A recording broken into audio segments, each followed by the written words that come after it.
It is always a pleasure to have you on board for Maisha Prime News. Many thanks to you for trusting Maisha Television Kenya for bold, authoritative and incisive bulletin. It is always our aim to inform and educate you on stories making headlines across the country and also beyond. Here are the stories making headlines. But also to note that what the media has actually been speculating, that is not the position. However, we can't stop you from speculating, but William Ruto's presidential campaign secretariat dismissed as speculation claims that Tharaka Nithi Senator Kindiki Kithure is the preferred running mate in the Kenya Kwanza coalition.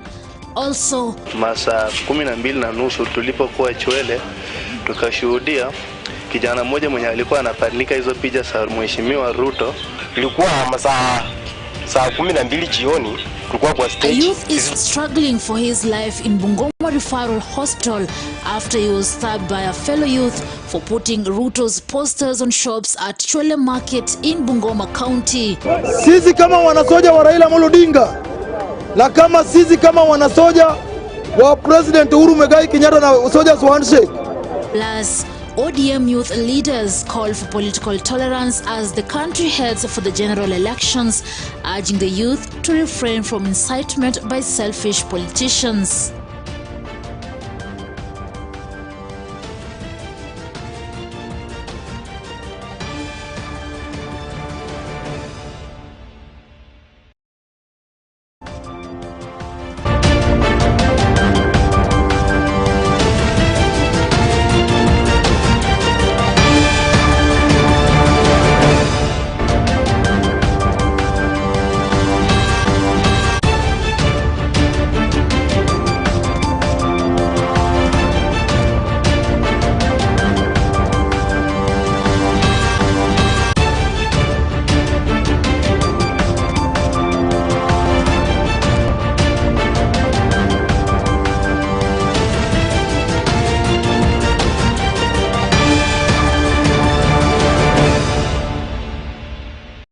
Welcome on board. My name is Rida Chebet Kering. Political parties have until Monday, May 9th to comply with the 2/3 gender rule. The Electoral Commission is warning that it will reject lists of nominated aspirants from political parties that do not meet the requirement.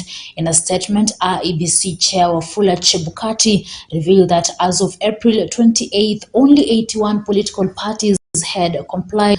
The Constitution stipulates that no one gender should occupy more than 2/3 of the appointive and elective positions in the government. For the 290 single-member constituencies, not more than 193 aspirants can be from one gender. For the 47 Senate positions, not more than 31 can be from one gender. Bushebi Jr. is on that story. Political parties have until May 9th, 2022 to comply with the 2/3 gender rule for submitting a compliant list for members of parliament and Senate, failure to which they will not participate in the August polls. The Independent Electoral and Boundaries Commission IEBC issued the notice on compliance with court judgment rendered in 2017 in the case filed by Katiba Institute versus the Electoral Agency that called for gender balance in the 2 elective seats. In the judgment, and I quote, non-compliant political parties will not participate in the 2022 general elections for the said elective seats.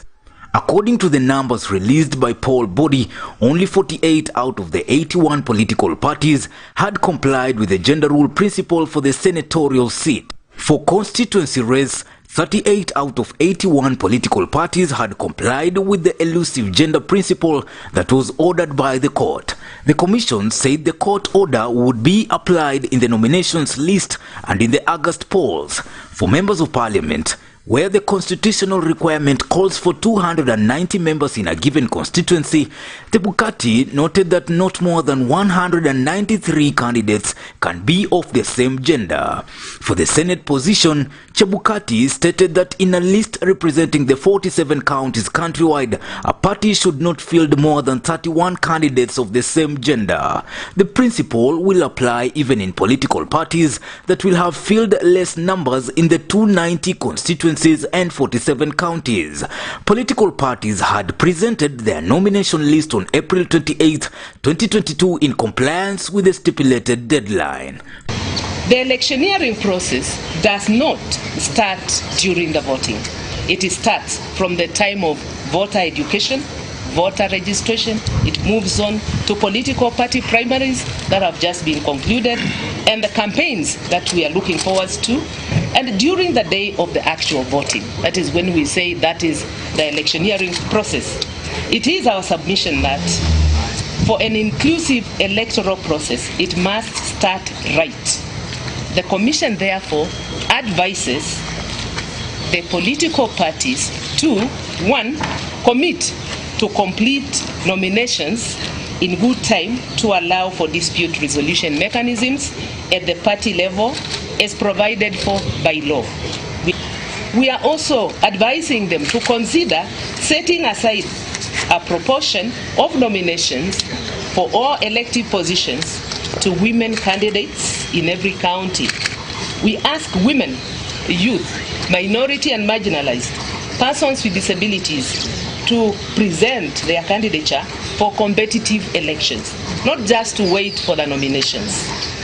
We are asking the political parties, or rather advising them, to prevail upon their respective leaders to pledge their unequivocal support towards the realization of not more than 2/3 gender principle in political representation in both elective and appointed positions. Furahia sana kwamba IBC imeona hiyo 1/3 ni kitu ya maana, na kwamba badala ya kushinda tukisema kwamba tutapeana zile freebies ama zile viti za bure ama zile viti tunasema zinapatiliwa wale ambao hakuna kitu wamefanya isipokuwa kuja kuchaguliwa na kuwekwa kwa viti. Saa hii ni watu wafanyie kazi, wamama wakuje katika kazi na wawe katika si zile constituencies ambazo zile vyama si popular, ni zile constituencies pia hizo vyama ziko popular, waweke wamama at least 1/3 na wale ambao watakuja kupigania. Maisha Prime, Maisha Television, Ambushabe Junior. This is a document we generated from experiences. An ICT Cabinet Secretary Joe Musheru has denied the existence of plans to rig the August 9th elections as claimed by Deputy President William Ruto's team. Musheru, while addressing the press on Thursday, hit out at the DP's camp, claiming that they were fearful of losing the presidential election. The CS opined that the letter by Ruto's secretariat dated May 5th was malicious, citing trends and insights for Africa TIFA presidential opinion polls launched on the same day that placed the popularity of Deputy President William Ruto at 39% against 32% of Raila Odinga. He also stated that despite being a state officer, it was within his right to support the Azimio la Umoja One Kenya Coalition Party candidate Raila Odinga. He maintained that his ministry's engagement with the Independent Electoral and Boundaries Commission IEBC will not interfere with the credibility of the August elections. That as the Minister of ICT endorsing a candidate, it is a problem, and the IEBC needs to either sanction me or something of that nature. So much effort and energy can be put, such a long letter is written to start asking IEBC to sanction me. Why? Me, I'm just supporting a candidate. One of my bosses is in government today and is running for office, and now they are saying that I have more capability than he does, and yet he is the sitting deputy president running as a candidate. Is it me who has more resources or him who has more resources that now they are saying they focus on me? I think they should focus on themselves and they should focus on their campaigns. I'm not campaigning for them, and I don't know why they are taking this position, picking me, picking even my colleagues, and saying that we should not be engaged in politics. You know, I came from private sector, and much earlier, in 2017, we were campaigning together with the same person. Why is it that now I'm campaigning for somebody else that is now seeming different, and yet in 2017 it was okay. None of us are in IBC or involved in IBC. We provide the policy, the support that they need. IBC for connectivity, they get that from the mobile operators. They don't get that from us. The government does not have any network. For broadcasting, they get from you. So I don't know where all this idea that we can steal elections is coming from. And Wiper Party leader Kalonzo Musyoka and his foot soldiers have remained adamant that they will not back down from their demands for the number 2 position in Azimio One Kenya coalition. Kalonzo, who was speaking in Voi, maintained that they should have a sit-down with President Uhuru Kenyatta and ODM party leader Raila Amolo Odinga to solve the issue ahead of the polls. Kura za Kalonzo si za Wakamba peke yake. Kalonzo is a national leader. He's a peacemaker. Mumeona ile kazi amefanyia taifa la Kenya, South Sudan, kila mahali. ICC pia alienda kujaribu kusaidia Mheshimiwa Rais wakati mmoja. Kura za Kalonzo ni over 3.5 million. Kura za Sonko Kenya mzima si mingi, lakini ni kama 1.1, 1.2 mpaka 1.5. Jalizia kwa debe ya Kalonzo, almost 5 million. Mimi ningependa hivi, Raila Odinga, you are the next president, there is no doubt about it. Wewe utakuwa rais. Na si ati sisi tunakuchukia, tunakupenda sana, na wewe ndio kiongozi wetu wa Azimio, tunakupatia heshima ya juu sana. Kitu ile iko na shida kwa hiyo secretariat yako ni wale wamekuzunguka. Hatuna shida na wewe kabisa. Na kuna history mbaya. Mimi nimekuwa mbunge, nimekuwa senator, nimekuwa governor kabla ningolewe. So kidogo niko na experience kidogo ya siasa kulingana hizi viti ambazo nimezikalia. Na mimi ningependa kusema nilikuwa mwana ODM. Nikisimama kama mbunge wa Makadara. Kwanza ODM life member. Na nilienda kumsi Mheshimiwa Raila nyumbani kwake. Marehemu kijana yake Fidel na mama Aida wakinisaidia. Nikamwomba baba, tafadhali mimi niende nomination na Ruben Dolo. Akaniambia hapana, watu wamekataa watu wangu. Nini ilifanyika? Niliangusha ODM, niliangusha PNU, nikabeba kiti ya Makadara. Hiyo mimi naambia tu through experience kidogo ya siasa. Turudi nyuma 2007. Kila mtu ako na uhuru wake wa kutetea kiongozi wake. Ndio katiba ya Kenya inasema. Si ati sisi kutetea Mheshimiwa Kalonzo Musyoka na kujitetea mnamuita watermelon. Na hiyo ndio shida ilifanyika 2007. Kalonzo akitetea interest zake za kikatiba kwa mrengo ule ulikuwa wakamuita watermelon. Kalonzo alipotoka kwenda kutafuta Kibaki, nini ilifanyika? Nani alichukua serikali? Kibaki. Nani alikuwa vice president? Kalonzo. So this should be a warning. Muangalie dynamics za siasa za nchi. Msijifanye mnajua na madegree na masiju PhD sijui na manini. Sisi na tuko na ujuaji wetu kidogo. Na ambaye naomba Mheshimiwa Raila usikize. Hao watu kwa boardroom wanakupoteza. Wewe chukua deputy president wako hapa, mtangaze leo, sisi sote tuimbe Raila tosha, na utakuwa rais, utaapishwa na utakuwa next president, na Mheshimiwa Stephen Kalonzo Musyoka atakuwa deputy president wako. Mahasla sasa wanajiita mahasla do not have a leg to stand on. Unaona Mudavadi amepata kidogo na wasiwasi kidogo. Naona ndugu yangu akisema 47 presidential candidates wametumwa na serikali. Serikali gani? Hawa ni wananchi wa Kenya ambao wako na haki. Wako na haki ya kuitisha vitu vyovyote vile ambavyo wanaweza. And therefore, these are serious, in fact is a serious abuse kusema mtu anataka kuwa president ati ametumwa na deep state or whatever they want to call it. Hakuna kitu kama hicho. Wameanza kuona pengine watashindwa. Washinde tu kwa amani. Mkitaka Raila asikuwe president, jaribuni kunyima Kalonzo nafasi ya deputy president. Hizo blackmail zenu mumalize huko kwa bedroom yenu. Muache kumwaga mambo ya bedroom ya Azimio kila mahali. Ndio mnajiletea aibu nyinyi wenyewe, mnafanya wapinzani wa Kalonzo, wapinzani watu wanaingilia katikati. Kwa hivyo sisi tunataka heshima.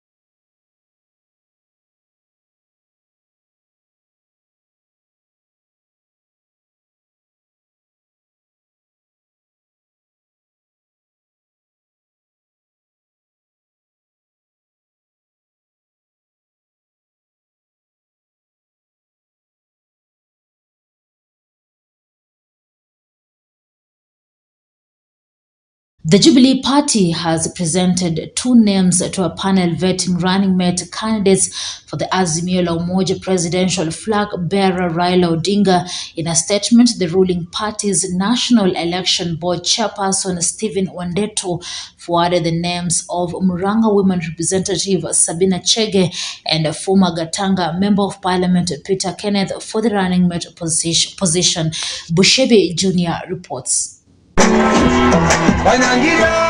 Jubilee Party has nominated Murang'a County Woman Representative Sabina Chege as one of 2 of its preferred running mates to Azimio presidential candidate Raila Odinga. In a statement dated Thursday, May 5th, Jubilee National Election Board Chairman Stephen Wandeto announced that Chege's name was forwarded alongside former Gatanga Member of Parliament Peter Kenneth, who has been in the race for a while. The 2 names will be considered by a 7-member selection panel that is chaired by former Cabinet Secretary Noah Wekesa. Sabina has been leading from the front in campaigning for the ODM party leader, establishing herself as a potential deputy. The woman representative, in a display of loyalty to the cause, shelved her ambitions to focus on rallying votes for Odinga.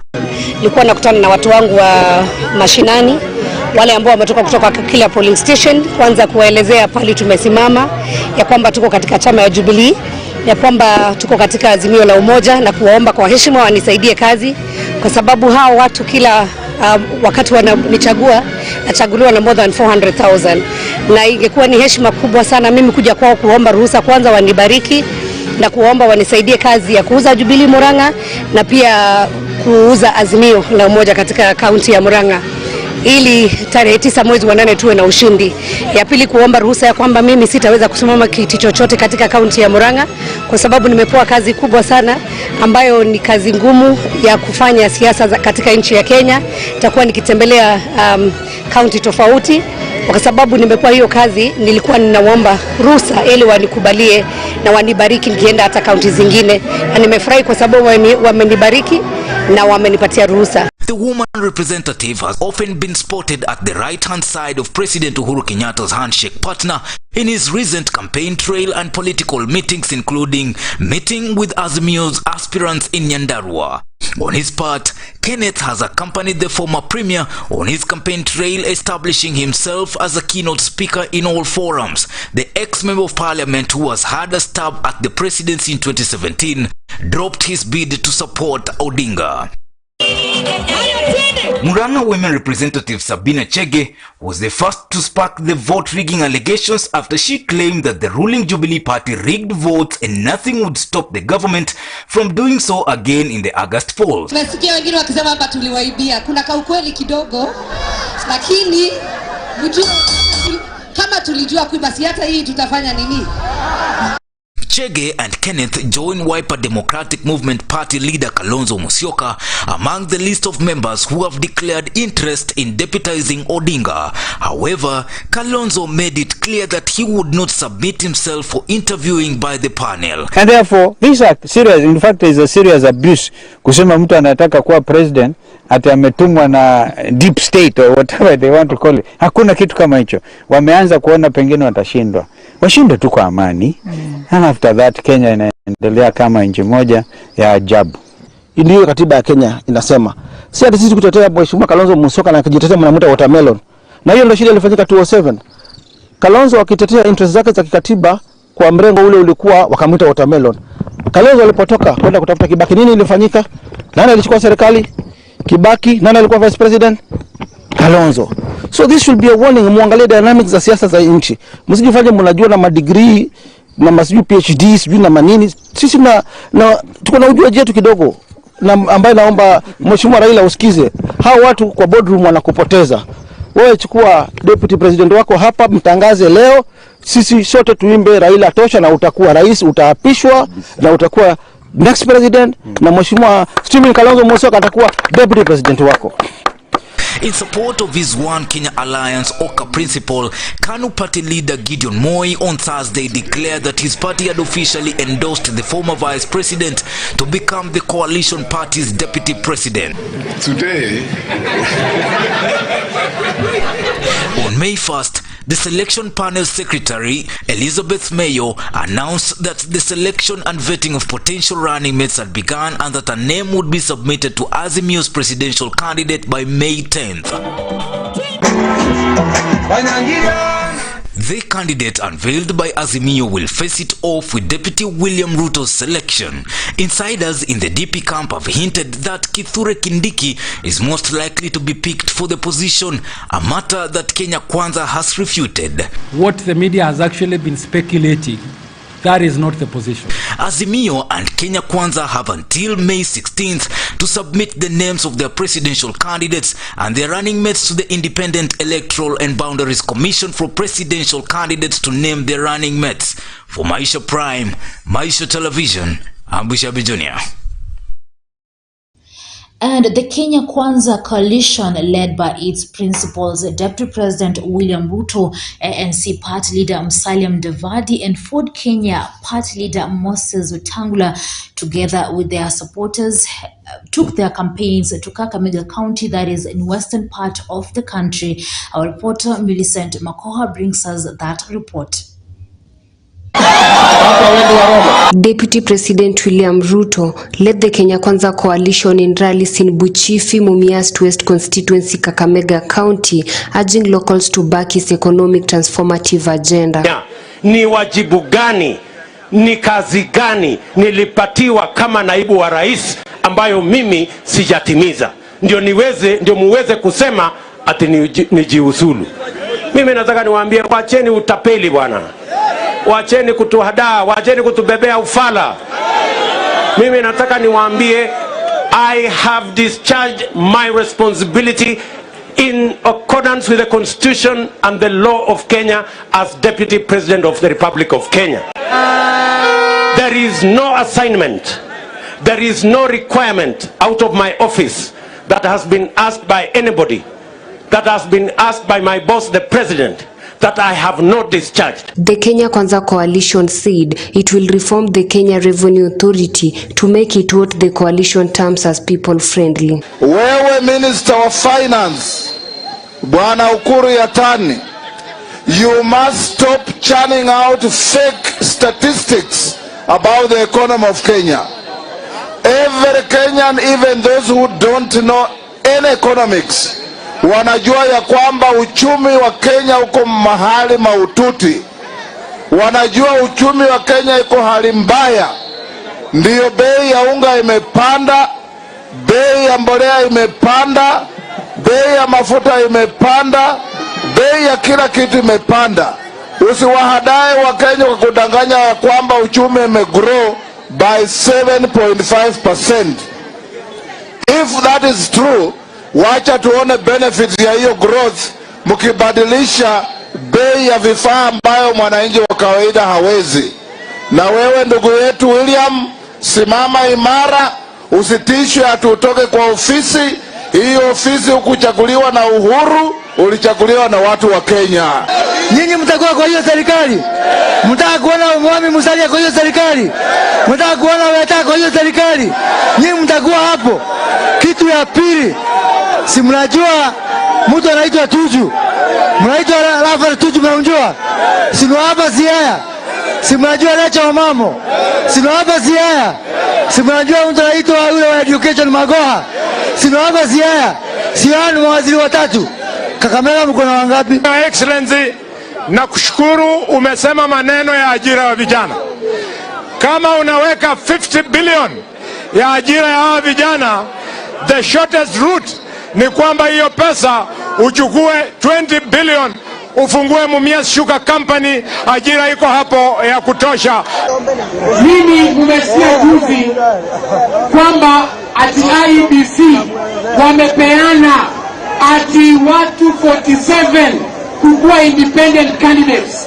Tunataka kusema kwamba hiyo ni njama ya serikali kupostpone elections za president.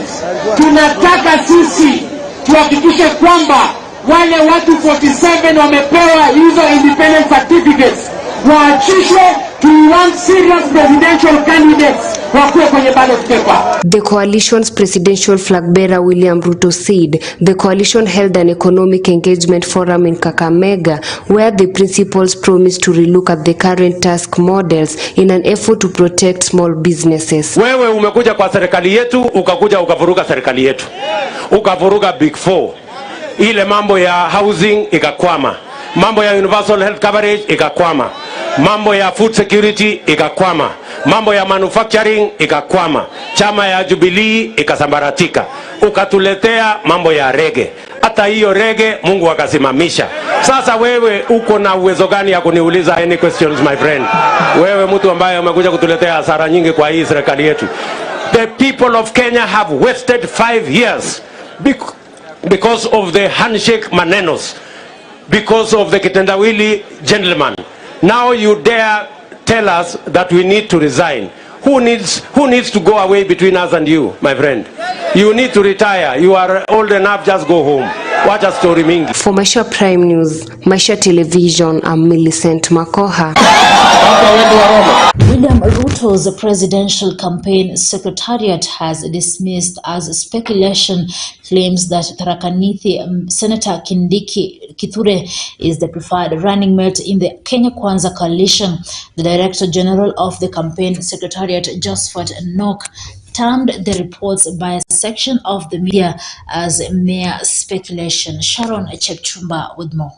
Our Professor Senator Kithure Kindiki is equal to the task. William Ruto's presidential campaign secretariat has dismissed the speculations claims that Tharaka Nithi Senator Kindiki Kithure is the preferred running mate in the Kenya Kwanza coalition.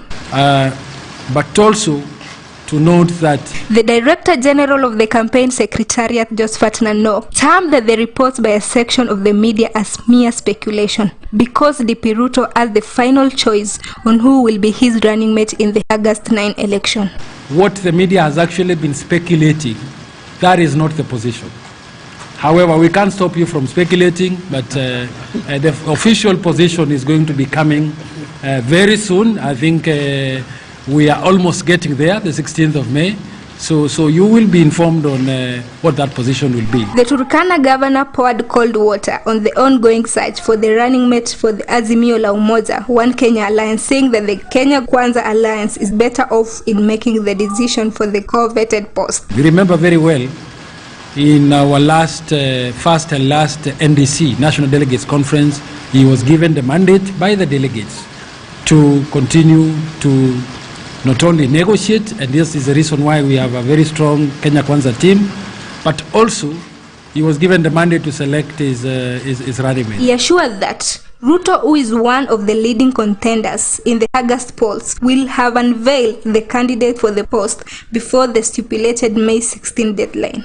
IBC agreed to extend the deadline for parties to submit for presidential aspirants of the various formations to submit their running mates to 16th of this month.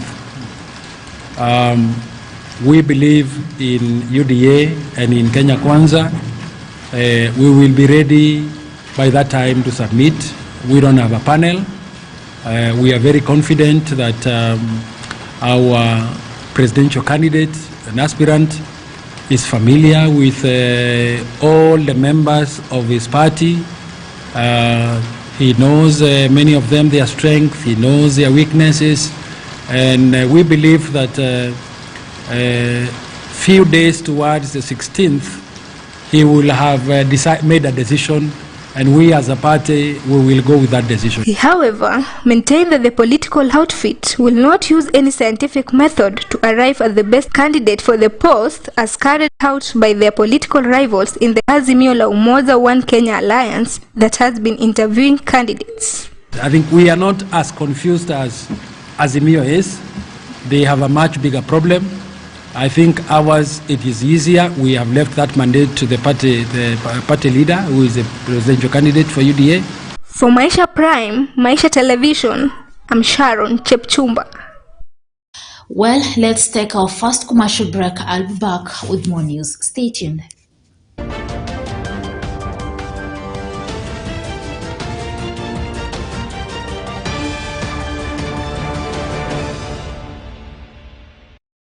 Apply to study diploma, certificate and artisan courses in engineering, ICT and business at Ebukanga Technical and Vocational College.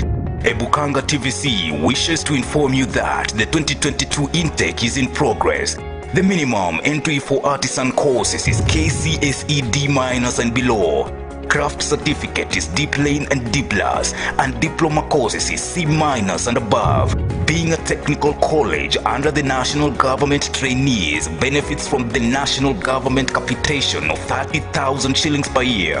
Help is available through the Dean's Office for upkeep and clearance of college fees. The institution is well equipped to offer courses ranging from ICT, business to engineering courses at certificate and diploma level. Ebukanga TVC is committed to producing quality trainees with exceptional innovation and skills for the formal and informal sector.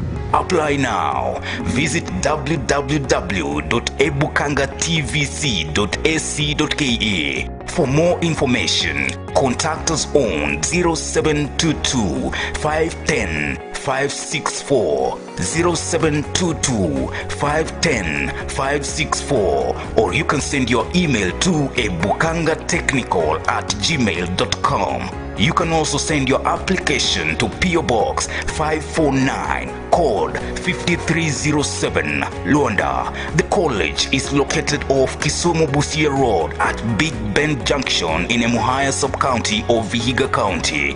Ebukanga Technical and Vocational College, producing quality trainees with exceptional innovation and skills for both formal and informal sectors. When it comes to technical training and research in science, technology and innovation, you can trust Matili Technical Training Institute, whether it's certificate or diploma in institutional management, automotive engineering, mechanical engineering courses, electrical and electronics engineering, information and communication technology, building construction and civil engineering, business studies, among many. We provide the best practical training and theoretical knowledge. Our exams is from the trusted examination bodies, among them NITA, CASNEB, NEC, among others. To apply for admission at Matili Technical College, visit our website www.matilitechnical.ac.ke. You can also call us on 0721 664 708 or 0724 402 786. You can also send your application to PO Box 765204, Kimilili, Matili Technical Training Institute, located in Kimilili constituency in Bungoma. Matili Technical Training Institute, a center of excellence in mechanical engineering. Welcome to Millennium Diploma Teachers Training College. Millennium Diploma TTC has been instrumental in producing diploma teachers for secondary schools in Kenya in sciences, languages, and humanities. Millennium Teachers Training College is located in Musikoma Ward in Bungoma County and is registered to offer diploma in counseling, community health and nutrition, business management, tourism management, artisan in construction technology, artisan in storekeeping, and artisan in catering and accommodation operations. For application and more information, call 0727 626 614 or 0707 542 507. You can also send your email to millenniumteacherscollege@gmail.com. You can visit the facility at Musikoma Ward in Bungoma County. Welcome to Millennium Diploma Teachers Training College. Maisha TV, sasa ni bora zaidi.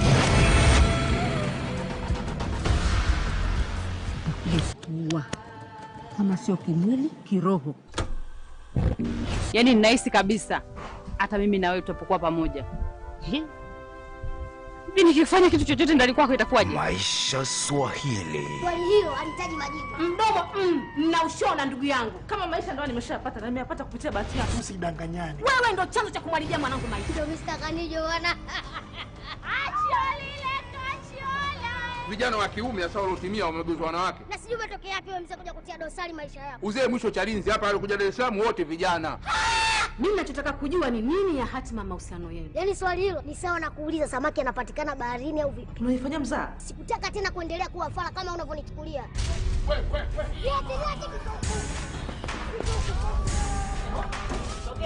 Tazama, furahia katika Maisha TV.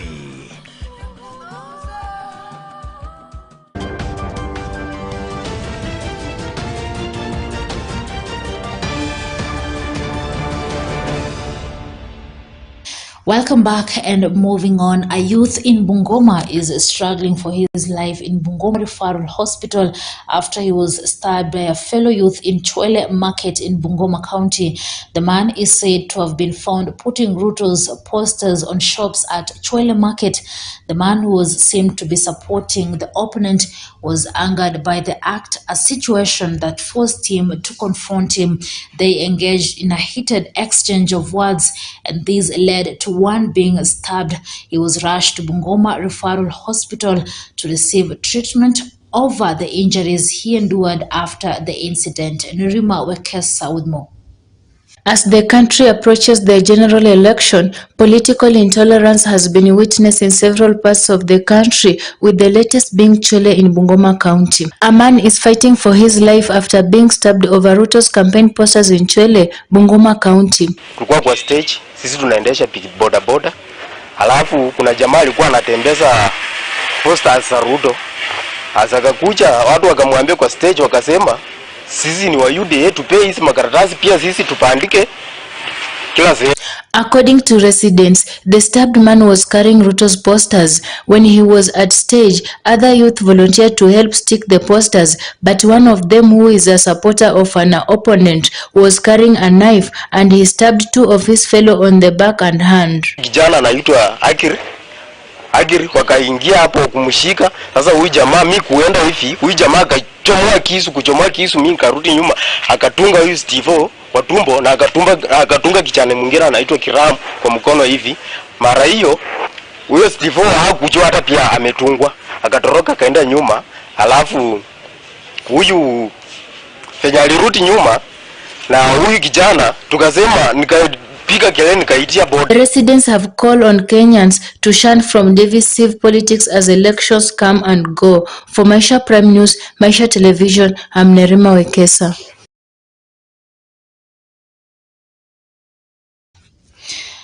And ODM youth leader for political tolerance as the country heads for the general elections. The group urged all politicians to engage in peaceful campaigns and called on the youth to refrain from incitement by selfish politicians. Sisi kama wanasoja wa Raila Amolo Odinga na kama sisi kama wanasoja wa President Uhuru Muigai Kenyatta na Soldiers Handshake, sisi kama vijana tunasupport President Uhuru Kenyatta kwa kuleta amani, kwa kusalamiana ndugu yake Raila Odinga na kuleta amani Kenya hii. Namna hiyo.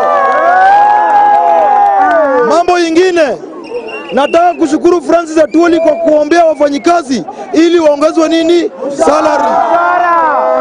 Kitu nataka kuomba Francis Atwoli ya kwamba hizi makampuni wakubali kuandika vijana wetu bila kuangalia qualification mingi. Naongelesha vijana wa Kenya. Maendeleo, mabadiliko, haina ukabila, haina chama, haina dini. Sawa sawa. Kama mtu anakufanyia kazi, simama na yeye. Usiangalie kabila ya huyu ati ni Mluya ama ni Mjaluo. Angalia ni nini amewafanyia. IEBC has cleared 35 candidates to run as independent in Mombasa. The losers in UDA primaries insist the exercise was not free and fair, alleging it had been manipulated to favor particular individuals.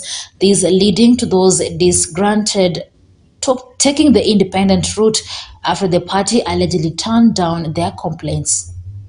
Nasema kama wanachama kama watu ambao tumeamua kuendelea na siasa kama independent candidates, ikiwa mtu ameshindwa kwa uhaki na ukweli, sisi sote tuko radhi kusupport yule ambaye ameshinda, ikiwa ametushinda kihaki. Hivi tulivyo, hatuna rais ambaye tumemweka mbele kwa sasa.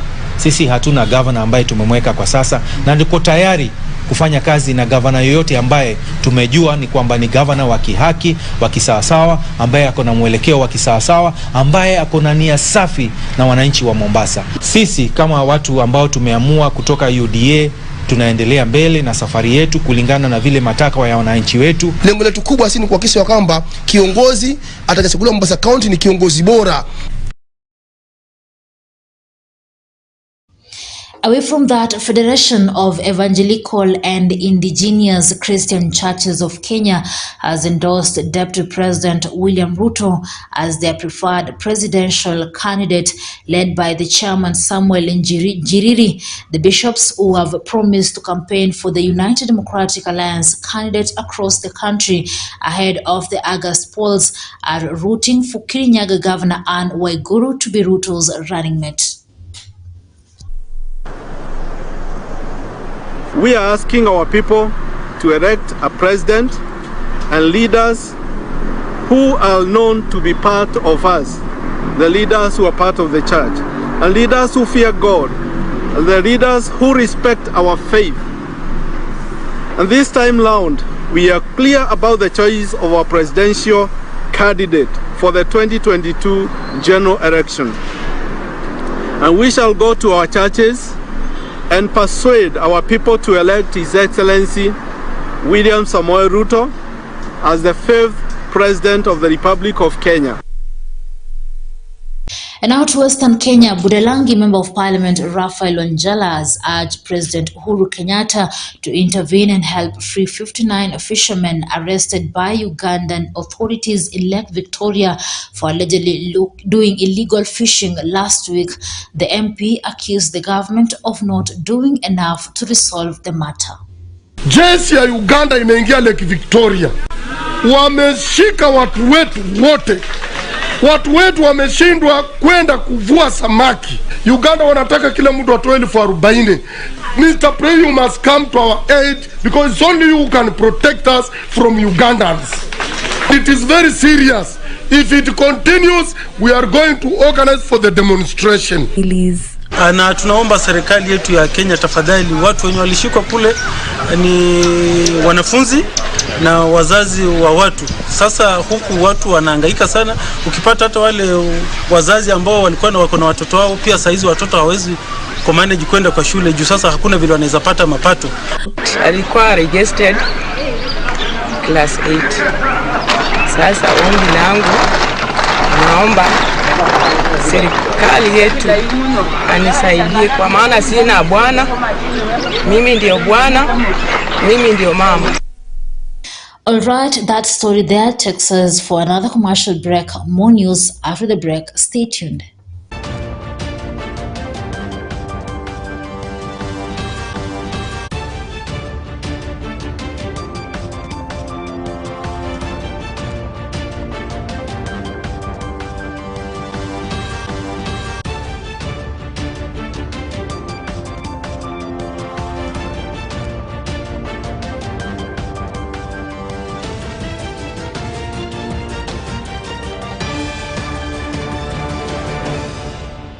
The CA Kuza Awards is here.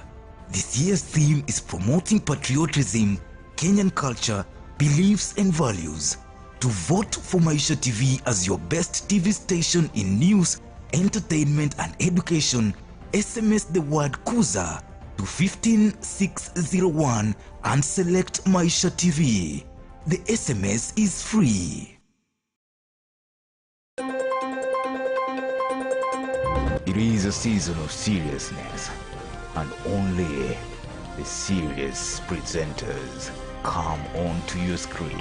Maisha Prime News and Maisha Prime Morning Edition. My hustle, my story. Maisha Prime Weekend. Rida Kirin Chibet, Millicent Makoha, Brian Gad. Only on Maisha TV.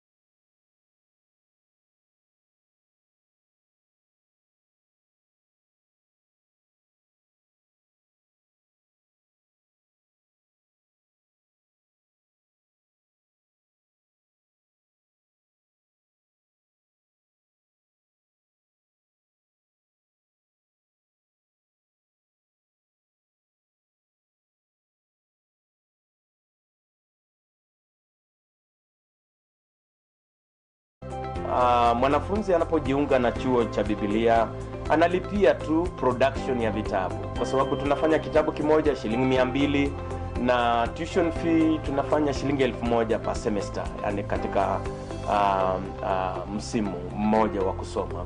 Mafundisho haya ni si ya dini moja, ni mafundisho ambayo katika kimombo tunasema it is interdenominational. Welcome to Gospel Believers Fellowship Bible College. Contact us today 0724 039 828 0724 039 828, or you can visit our offices at Gospel Believers Fellowship Headquarters Church next to Bungoma Huduma Center. Gospel Believers Fellowship Bible College, teaching you to know Christ. A strong woman knows she has strength enough for the journey. But a woman of strength knows it is in the journey where she will become strong. Join Irene Mumbo Bushebi and Rita Kering on Prime Women Talk every Wednesday from 8 p.m. exclusive to MTV. What would you want to be? A business executive? A building and civil engineer? A hospitality, fashion or tourism practitioner? A social worker? Then walk into Navaholo Technical and Vocational College and start your journey to the career of your dreams. For more information, contact us on 0721 589977, 0721 589977, or you can email us to navaholotvc@gmail.com or info@navaholotvc.sc.ke Kakamega, or visit our website www.navaholotvc.sc.ke. Navaholo Technical and Vocational College, Center of Excellence in Building and Civil Engineering.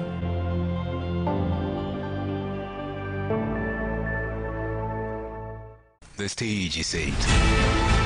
The time is now. Credible news. It is Prime News. Only on Maisha TV.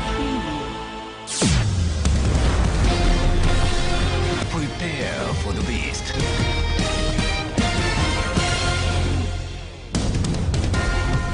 Informative. Authoritative. Unbiased. Welcome to Maisha News.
Kenya's Press Freedom Index has improved from position 103 to 69 globally in 2022, according to the latest rankings by Paris-based Reporters Without Borders. Norway, Denmark, and Sweden are safest countries for journalists working, with North Korea and Eritrea ranked as the worst, respectively. The report assessed the level of media freedom in 180 countries and territories. We have seen increase in cyberbullying and profiling. And where journalists do stories, they run the stories on their platforms, people go to their inboxes on Twitter and Facebook, threaten them, and sometimes literally threaten their lives. Still, because of the anonymity, and sometimes these journalists feel helpless and feel very scared about their work. Digital media can be used to manipulate certain ideas, opinions, politics, even in democratic societies, even elections can be manipulated. And of course, there's still no proof about it. Average. Some of the things contained in that charter will be for journalists, and others are for editors who send them out into the field. It's the A to Z of how to keep safe. Let's get to education segment by Millicent Makoha.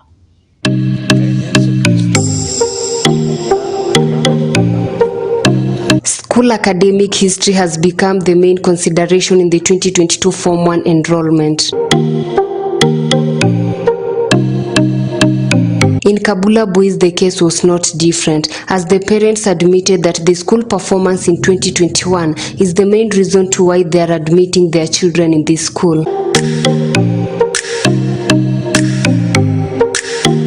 Clement Kudaka, who is the school principal, did not hide his joy following the 2021 KCSE performance. Our school is situated in Bungoma, and we are glad to say that our enrollment is picking up, especially after improved results.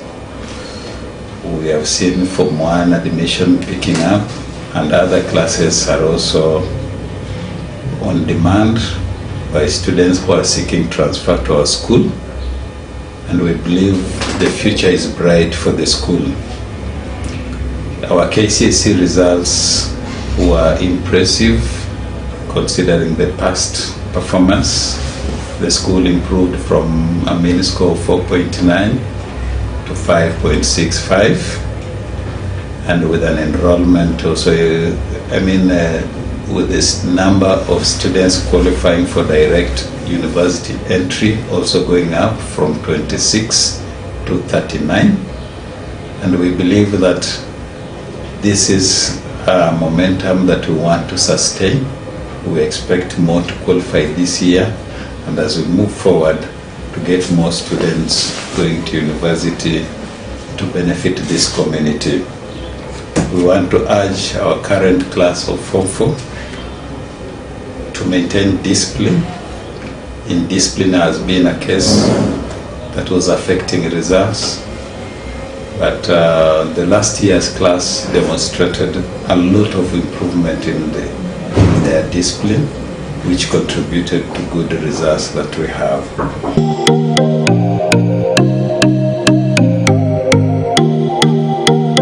Addressing the issue on county scholarship, which is funded by Bungoma Governor Wycliffe Wangamati, Mr. Kudaka urged the parents who have given half scholarship to be committed on the 50% fee remainder. For the parents, this scholarship comes in two categories. There is full governor scholarship, and there is 50% scholarship. Those who have the 50% scholarship, the county government is going to pay for you 50% of the fees, and 50% the parents meet.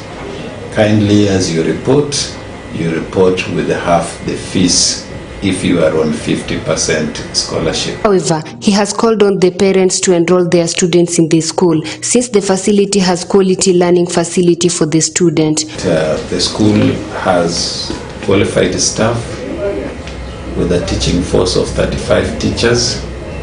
We expect that all subjects are taught well with qualified staff, and our curriculum is broad, including French, art and design, computer, and students should take advantage of this to make sure that they have a broad curriculum that will give them greater chances as they go to to join the public.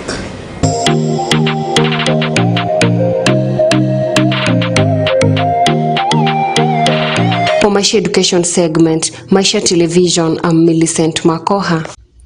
Asante sana Millicent Makoha for that. And now let's shift gears to our daily business feature, My Hustle, My Story. And now moving on, let me usher in our reporter Philip Simiyu with My Hustle, My Life, My Story.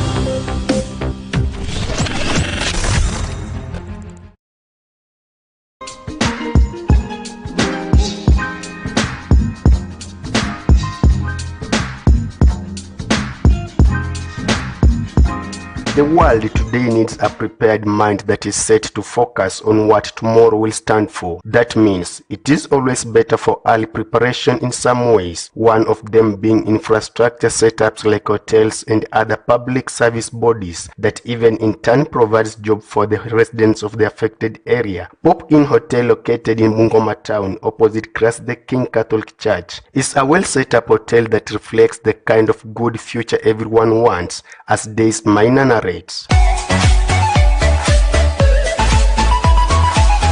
Kwa majina naitwa Maina Daisy Nafula. Mimi ni mzaliwaji wa Bungoma County na ninajihusisha na biashara za kutengeneza chips hapa Bungoma. Hoteli, jina la hoteli ni Pop-In, iko opposite Christ the King Cathedral, yani Catholic Church ya Bungoma. Hii biashara tulianzisha mwaka jana, mwaka wa 2021 tarehe 12 Disemba. Biashara lazima ukifanya expect kuinuka, sio kugwama. Kwa sababu inabidi utie bidii ndio uinuke. Sasa ni kujitolea, najitolea, alafu hiyo miaka 5 utakuwa mahali. Tarajia kufungua hoteli nyingine kubwa kushinda hii. It is among the best hotels as it offers the best dishes such as fried chicken, chips, fried fish among many more. Katika hoteli yetu tunauza chips, kuku, samaki, sausage, kebab na vinginevyo. Apart from being the financial generating activity for Maina, the business has set an employment opportunity for the youths in Bungoma town. Kwa upande wa manufaa kwa biashara yetu ni kadhalika ndio, lakini changamoto pia ziko. Ya kwanza, tumeweza kusaidia wakazi wa Bungoma kwa kuandika kazi, wanatusaidia. Tuko na wafanyikazi wawili ambao wananisaidia katika shughuli ya hapa na pale, kusaidia wateja wanapoingia, kuuza vitu kama hizo. Kuna changamoto na kuna advantages. So utakaa ukisubiria tu advantage peke yake, pia kuna disadvantage. Sasa akiingia kwenye biashara lazima akuwe na hii akili ya kukubalia yote. Sio kusema tu nataka. Na ukiingia kwa biashara usitarajie tu ati hiyo profit itakuja haraka, ni pole pole. Hata ukipata hiyo shilingi 10 kwa siku, profit ya juu ni pesa.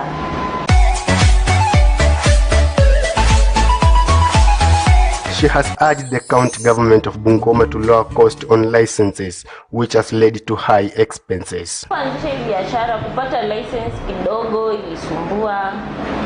Alafu litishwa pesa mingi, sivyo 12,000 au ilikuwa ngapi. Alafu pia bili ya stima, Kenya Power, bili ya stima iko juu.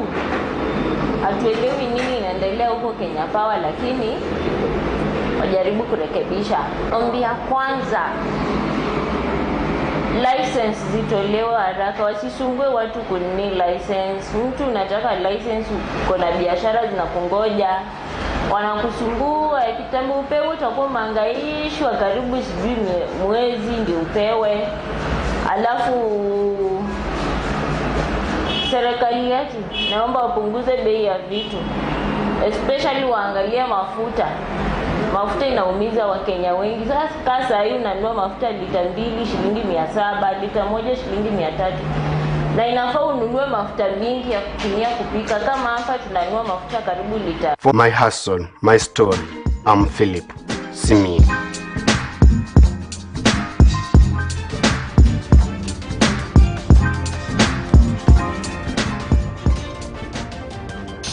Well, folks, that feature there brings us to the end of Maisha Prime News. Remember, Maisha Prime News comes to you every Monday to Friday at 8 p.m. and 9 a.m. and also on weekends, that is Saturday and Sunday at 9 p.m. My name is Rida Chebet Karing. Have a lovely weekend.